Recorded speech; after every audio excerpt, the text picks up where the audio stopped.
Assalamu alaikum. Good evening to one and all. Today in this video we will be having a brief discussion about the cell or plasma membrane. So before I start this video, let me remind you about the last class in which we have discussed with the new unit, that is cell structure and function. Then we have seen, under that we have seen introduction and definition of the cell.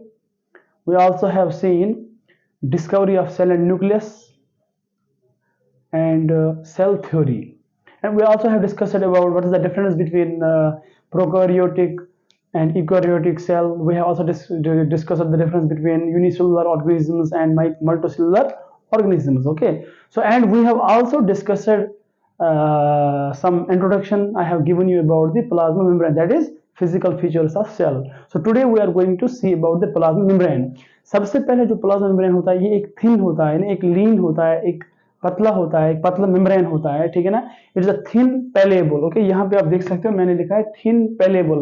Bailable का मतलब होता है easy to bend, understanding.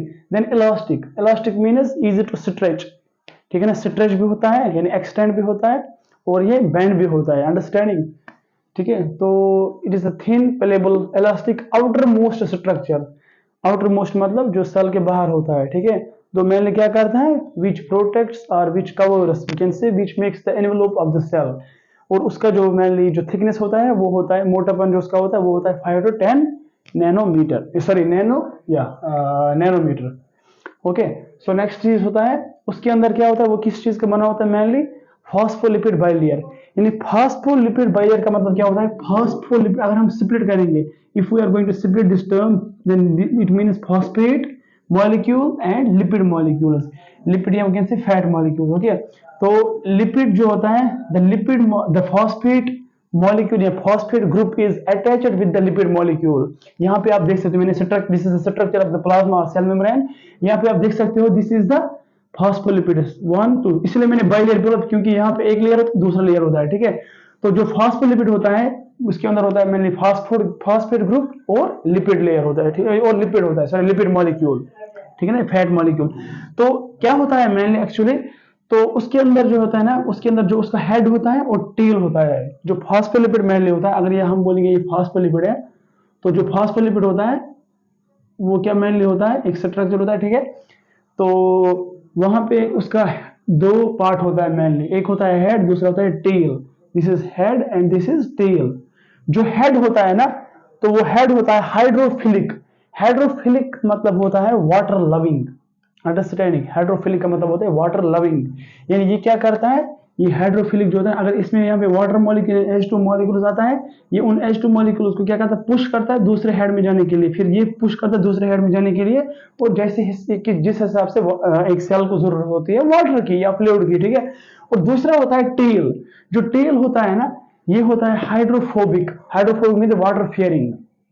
क्या करता है, ये water को attract नहीं करता, ये वाटर को क्या करता है, ये वाटर को अट्रैक्ट नहीं करता है, ये वाटर को मतलब अपने ऊपर रहने के लिए नहीं रखता है, यानी that's what it means, it will pushing water towards the back और it will return, so water will not be going to this tail. Okay, so इसलिए मैंने बोला कि जो हेड होता है, जब इसके अंदर वाटर मॉलिक्यूल होता है, तो ये उन वाटर मॉलिक्यूल्स को पहले अट्रैक्ट करता है। अट्रैक्ट करने के बाद यहाँ पे जो हेड है, यहाँ पे देख सकते हो, यहाँ से अट्रैक्ट करने के बाद इसमें जाता है, फिर दूसरे हेड में जाने के बाद तीसरे, ऐसे सेम प्रोसेस कंटिन्यूसली ओकर होता है सेल के अंदर, ठीक है। तो जो मेनली फिर सेल का फंक्शन को मेंटेन करता है, यानी होम्योस्टेसिस मेंटेन करता है, ताकि जो सेल का मेम्ब्रेन है, तो जो बाकी जो भी बाहर से जो भी मतलब चाहे वो पैथोजेंस हो, बैक्टीरिया हो या कोई भी हो, ठीक है, चीज हो, उसका एंट्री होने से उसको प्रिवेंट कर दे, ताकि वो बचाएंगे, ताकि सेल को इफेक्ट ना हो, सेल कमजोर ना हो, या सेल को कोई भी सेल के अंदर कोई भी प्रॉब्लम ना आ सके, ठीक है। So I have told you that it is a thin pliable elastic membrane, outermost membrane, okay, which mainly covers or which mainly makes the envelope of the cell। envelope मतलब covering, understand, and protective barrier, समझ आ रहा है। Next one is the next one is the functions of cell. तो functions पढ़ने से पहले मैं आपको एक चीज बताऊंगा, जो सेल होती है, जो प्लाज्मा मेम्ब्रेन होता है, प्लाज्मा मेम्ब्रेन के अंदर जो कंपोजिशन मैंने आपको बोला था, प्रोटीन होता है उसके अंदर, ठीक है ना, फॉस्फेट ग्रुप्स होता है, ठीक है, लिपिड्स होता है, ठीक है, कार्बोहाइड्रेट्स होता है, ठीक है ना। तो कार्बोहाइड्रेट्स, अगर हम कार्बोहाइड्रेट्स की बात करेंगे, जो कार्बोहाइड्रेट जो प्लाज्मा मेम्ब्रेन होता है, जो उसका आउटर मोस्ट लेयर होता है, यानी कार्बोहाइड्रेट सॉरी जो प्लाज्मा मेम्ब्रेन होता है ना, जो ये यहाँ से लेयर होता है, ठीक है ना, that is the this is known as the external surface membrane and this one is the internal. यानी इंटरनल का मतलब होता है प्लाज्मा मेम्ब्रेन के अंदर और एक्सटर्नल मतलब तो प्लाज्मा मेम्ब्रेन के ऊपर से, ठीक है। So if this is the outermost this is the external surface of the plasma membrane, तो यहाँ पे एक कार्बोहाइड्रेट कोटिंग प्रेजेंट होता है, like this carbohydrate coating present होता है, ठीक है। तो वो कार्बोहाइड्रेट कोटिंग क्या करता है, वही एक्चुअली मेनली प्रोटेक्ट करता है entry of this one pathogens. जो पैथोजेंस या बैक्टीरिया होता है जो सेल के लिए हार्मफुल होता है, उनको सेल के अंदर जाने से उनको क्या करता है, उनको रोकता है, उनको ब्लॉक करता है, ठीक है। तो जो भी, इसलिए मैंने आपको पहले ही बोला कि जो ये चीज है ना, सॉरी जो ये प्लाज्मा मेम्ब्रेन है, it is a selectively permeable membrane. यानी ये क्या करता है, ये एंट्री करता है उन्हीं केमिकल या उन्हीं चीजों को या उन्हीं या जो चाहे प्रोटीन हो चाहे बाकी जो भी चीज हो जो सेल के लिए इंपॉर्टेंट होता है, लेकिन जो सेल के लिए हार्मफुल होता है ना, उसको क्या करता है, वो उसको एलिमिनेट करता है या उसको अट्रैक्ट उसको पुश करता है। It will be pushing back that things are the substances which damage the cell or which are becoming the harmful to the cell, okay. So this structure is known as glycocalyx, okay. It is mainly the coating of the carbohydrate। जो carbohydrate होता है mainly, तो वो क्या होता है, carbohydrate एक coating होता है, वहां पे एक सील होता है, तो वो क्या करता है यहाँ पे like this, it will be coating with here, so when the bacteria are coming so it will be pushing them back. ये उनको या तो किल करता है तो या तो उनको पुश बैक करता है ताकि वो सेल को इंजूर न करे या सेल को डैमेज न करे। सो यहाँ पे मैंने लिखा है glycocalyx is a sugar coat of carbohydrate coat, it's a physical barrier to any object, any other object, to any objects। इसका और एक फंक्शन क्या होता है, ये हेल्प करता है एडिशन, यानी सेल और सेल एडिशन।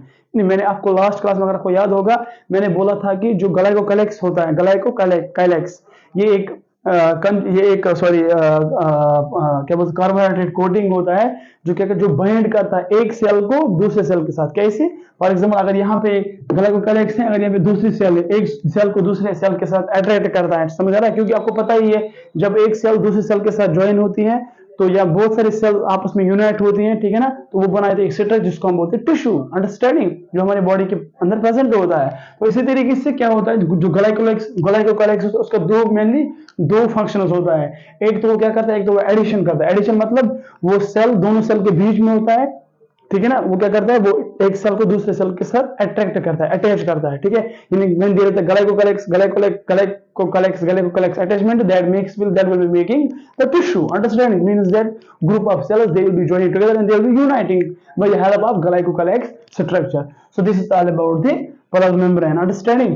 फंक्शनल, तो फंक्शनल्स का अगर हम फंक्शनल्स के अंदर देखेंगे तो हम सबसे पहले जो है ना प्रोटेक्शन, यानी plasma membrane acts as a protective membrane.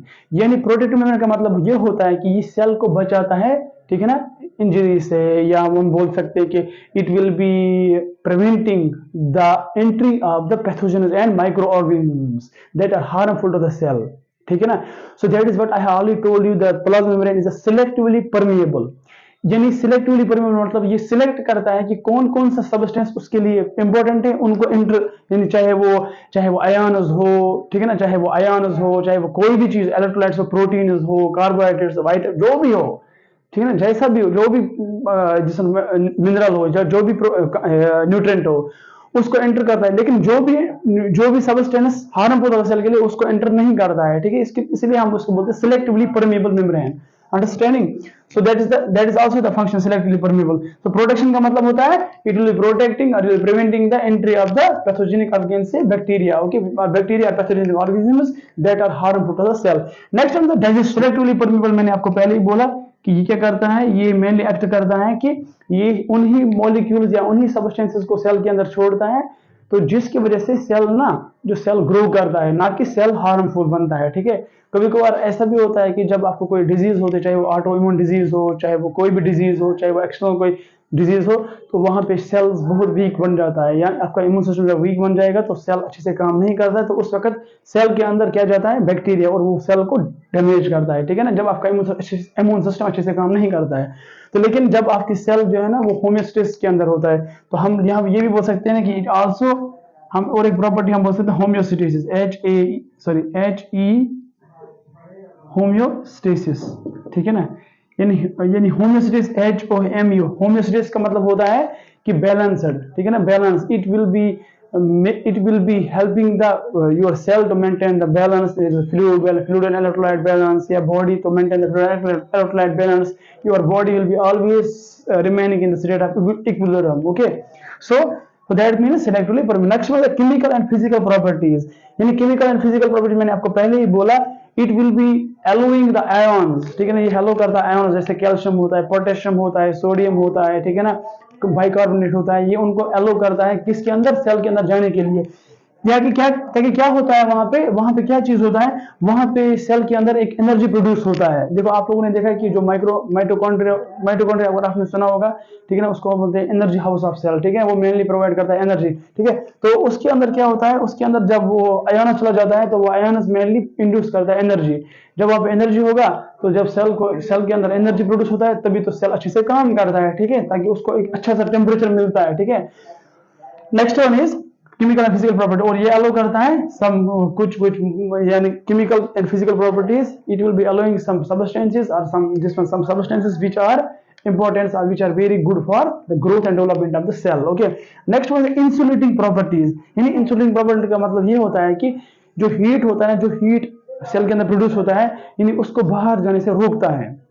heat is not being eliminated from the cell, heat is not being produced, heat is not being this one eliminated outside the cell, यानी heat जो होता है, जो heat produce होता है cell के अंदर, उसको वो बाहर नहीं जाता है, यानी इसका मतलब ये होता है कि इंसुलेटिंग प्रॉपर्टी ये एक्ट करता है, जो प्लाज्मा मेम्ब्रेन होता है ना, तो जो भी हीट होता है ना, ये जनरेट करता है। हीट कैसे जनरेट करता है, हीट जब मैंने पहले ही बोला जो इलेक्ट्रोलाइट्स अंदर जाता है तो इलेक्ट्रोलाइट्स वहां पे करता है, ठीक है ना, वहां पे जनरेट करता है हीट, ठीक है ना। जब वहां पे इलेक्ट्रिक एनर्जी डेवलप हो गई सेल के अंदर तो वहां पे सेल उस टेम्परेचर के अंदर अच्छे से काम करेगा, जो भी उसके अंदर साइटोप्लाज्म के अंदर जो भी सेल ऑर्गेनाइज होगा, न्यूक्लियस होगा, डीएनए प्रोसेसिंग होगा, जो भी फंक्शन होगा तो वो अच्छे से होगा एट ए मिनिमल टेम्परेचर के हिसाब से, ठीक है।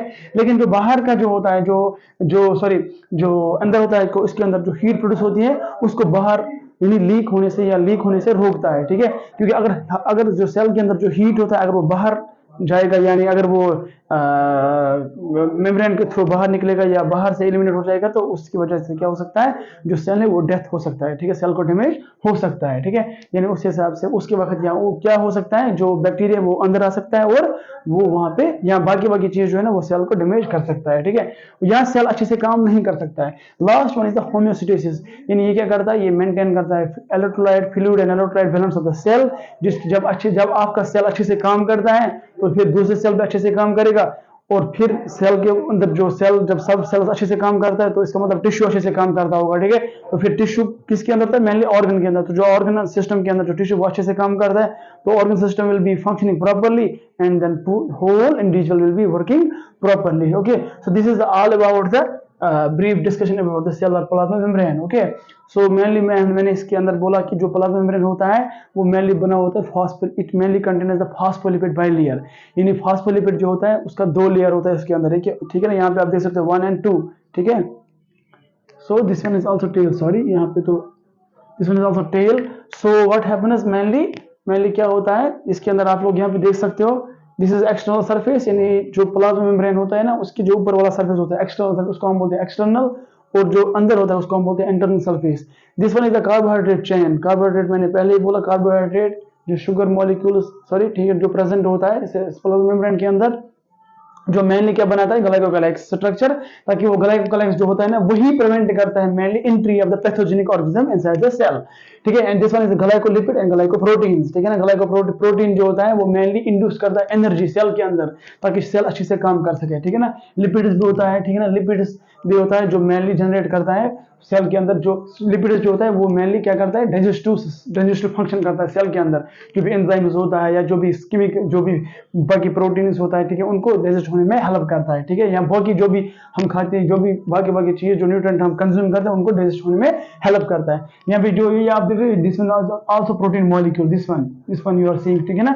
तो ये प्रोटीन मॉलिक्यूल क्या करता है, ये भी जनरेट करता है एनर्जी ताकि सेल अच्छे से काम कर सके, ठीक है। फिर मैंने आपको बोला था कि जो फॉस्फोलिपिड बाइलेयर होता है उसका हर एक मॉलिक्यूल जो भी होता है उसके अंदर होता है दो पार्ट्स, ये एक हेड होता है, टेल होता है। जो हेड होता है उसको हम बोलते हैं हाइड्रोफिलिक, यानी वो वाटर लविंग होता है, ठीक है ना, जो वाटर को अट्रैक्ट करता है और फिर पुश करता है दूसरे, यानी फिर उसको उस वाटर को फिर किस दूसरे हेड में, फिर दूसरे हेड के बाद दूसरे हेड में ऐसे ऐसे जाने के लिए मतलब जाता है फिर, ताकि वो अच्छे से काम कर सके, पूरी जो मेम्ब्रेन है वो अच्छे से काम कर सके।